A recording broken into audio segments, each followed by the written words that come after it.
कारण काहीही असली तरी समाजात वृद्धाश्रम असणं ही गोष्ट मनावर कुठेतरी चरा ओढतेच। नकोशा झालेल्या किंवा नाईलाजानं इथं आलेल्या वृद्धांना आपलेपणाचं घर मिळवून देणाऱ्यांचं कौतुकही वाटतं। यवतमाळ जिल्ह्यातल्या ध्येयवेड्या कार्यकर्त्याची अशीच एक कहाणी पाहूया याविषयी। धकाधकीच्या आजच्या काळात काही जणांना आपल्या माणसांची सोबत कर्तव्याऐवजी ओझं वाटू लागली आहे। त्यातही जर ते आजारी असतील तर त्यांना दूर करायलाही मागे पुढे पाहिलं जात नाही। त्यांना वृद्धाश्रमात पाठवलं जातं। अपंग मुलं जन्माला आल्यावर काही जण त्यांना वाऱ्यावर सोडतात। मग हे दूर सारलेले लोक बस स्थानकाचा किंवा मंदिराचा आसरा घेतात किंवा कुठेही पडून राहतात।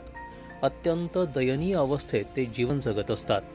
परंतु अशा निराधारांना आसरा दिला आहे यवतमाळ जिल्ह्यातल्या आर्णी इथल्या खुशाल नागपुरे नावाच्या एका ध्येयवेड्या समाजसेवकानं। माझी आई नागपूरला भरती असताना माझ्या आईने मला शब्द दिला की तू अशा लोकांची सेवा कर की हे लोक कुठं उपाशी नाही मेले पाहिजे। तो शब्द पकडून मी माझ्या आईच्या नावाचं मातोश्री सुशीलाबाई मा नागपूर वृद्धाश्रम सुरू केलं। माझ्याकडे पैसा नसताना काही दानशूर लोक आहे, काही समाजातली लोक आहे, यांनी मला मदत केली आणि हा वृद्धाश्रम सुरू केला। यवतमाळ जिल्ह्यातील आर्णी दाभडी मार्गावर त्यांनी आईच्या नावानं मातोश्री सुशीलाबाई नागपुरे वृद्धाश्रम सुरू केला। परंतु जवळ पैसा नव्हता तेव्हा त्याची धडपड आणि प्रामाणिकपणा पाहता अनेक दानशूर लोक त्यांच्या मदतीला धावून आले। आर्णीचा दाभडीजवळ जो वृद्धाश्रम आहे सुशीलाबाई नागपुरे वृद्धाश्रम, खुशाल नागपुरे त्याचं काम बघतो। तर आम्ही प्रथम त्यावेळेस तिथे गेलो होतो। त्यावेळेस त्याचं अतिशय हालाकीच्या परिस्थितीमध्ये त्याचं काम चालू होतं आणि तो पोरगा इतका मेहनती आहे आणि तो इतका इंटरेस्टनी हे सगळं करतो।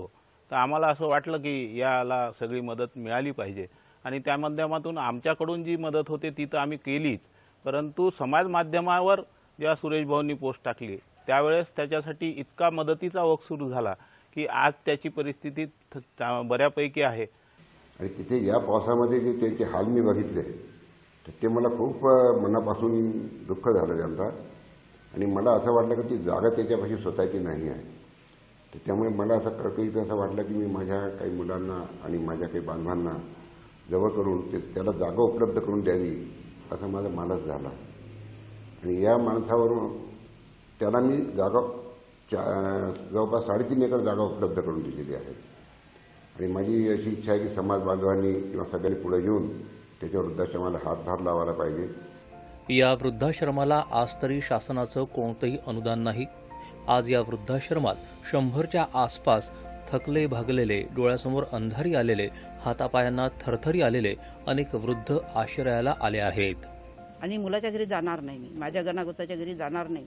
हाच माझा मुलगा, हेच माझं घर आणि तेच माझं दुःखसुख करतील, तेच माझं मरणधारण करतील, हीच माझी इच्छा आहे। महत्त्वाची बाब म्हणजे या वृद्धांमध्ये ज्यांचं कोणीच नाही असे निराधार बेवारस वृद्ध आहेत। अशा बेवारस अथवा वेडसर झालेल्या वृद्धांची दाढी कटिंग करून देण्यापासून तर त्यांची अंघोळ घालण्यापर्यंतची सर्व कामं खुशाल नागपुरे स्वतः करतात। अनेक जण आजही मुलगा म्हणजे म्हातारपणाची काठी असते असं समजतात, इथं मात्र याला तडा गेल्याचं दिसतं। काही वृद्ध काळाने वृद्धाचा मृत्यू होतो तेव्हा मी त्याच्या घरच्याला सांगतो की तुमचे आई मरण पावले, तुमचे वडील मरण पावले। त्याला मी कमसे कम 10-10, 15-15 फोन करतो पण एकही जण आजपर्यंत आले नाही आणि तिकडून रिप्लाय येते की तुम्ही तुमचं करून घ्या, आमचं येणं होत नाही। असे आतापर्यंत माझ्याजवळ 102 वृद्ध मरण पावले। खुशाल नागपुरे मात्र या निराधार वृद्धांचे हात झाले, पाय झाले, किंबहुना डोळेही झाले।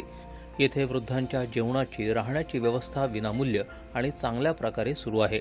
शिवाय त्यांची वैद्यकीय तपासणी केली जाते।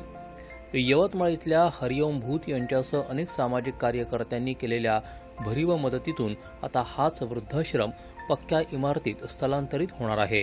एखाद्यानं प्रामाणिकपणे कार्य केल्यास समाज त्याच्या पाठीशी भक्कमपणे उभा राहतो, हे पुन्हा एकदा खुशाल नागपुरेच्या कार्यावरून सिद्ध झालं आहे। दूरदर्शन बातम्यांसाठी आनंद कसंबे, यवतमाळ।